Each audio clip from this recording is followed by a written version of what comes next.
കൊച്ചിയിൽ വിനോദസഞ്ചാരത്തിനെത്തിയ ഇറാൻ സ്വദേശിക്ക് തെരുവുനായുടെ കടിയേറ്റു. തിരുവനന്തപുരം വർക്കലയിൽ 5 വയസ്സുകാരിക്ക് തെരുവുനായ ആക്രമണത്തിൽ ഇന്ന് പരിക്കേറ്റു. മലപ്പുറത്ത് ബൈക്കിന് കുറുകെ തെരുവുനായ ചാടിയതിനെ തുടർന്നുണ്ടായ അപകടത്തിൽ 2 പേർക്കാണ് പരിക്കേറ്റത്. കോന്നിയിൽ തെരുവുനായ വീട്ടിൽ കയറി യുവാവിനെ കടിച്ചു. ഫോർട്ട് കൊച്ചിയിൽ ഉച്ചയ്ക്ക് 12 മണിയോടെയാണ് ഇറാൻ സ്വദേശിനിയെ തെരുവുനായ ആക്രമിച്ചത്.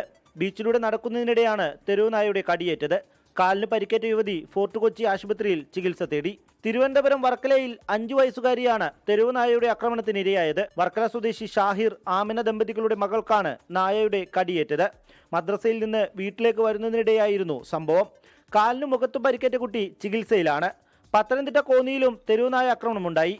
കോന്നി സ്വദേശി അനീഷിനാണ് തെരുവുനായയുടെ കടിയേറ്റത്. അനീഷിന്റെ അയൽവാസിയായ രത്നമ്മയുടെ വീട്ടിലെ ആടുകളെയും നായ ആക്രമിച്ചു. പ്രദേശത്ത് രാവിലെ 3 പേരെ തെരുവുനായ കടിച്ചിരുന്നു. മലപ്പുറത്ത് തെരുവുനായ കുറുകെ ചാടിയതിനെ തുടർന്ന് ബൈക്ക് നിയന്ത്രണം വിട്ട് മറിഞ്ഞ് 2 പേർക്ക് പരിക്കേറ്റു. എടവണ്ണ സ്വദേശി റൌഫ്, ഒതായി സ്വദേശി നാസിം എന്നിവർക്കാണ് പരിക്കേറ്റത്.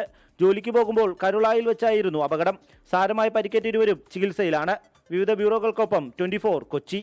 ലോകത്തെവിടെയായാലും ഏത് സമയത്തും 24 വാർത്തകളും ഓഗ്മെന്റഡ് റിയാലിറ്റി പാക്കേജുകളും എക്സ്പ്ലെയിനറുകളും വിശദമായി കാണാൻ ഞങ്ങളുടെ യൂട്യൂബ് ചാനൽ നിങ്ങൾക്ക് സബ്സ്ക്രൈബ് ചെയ്യാം.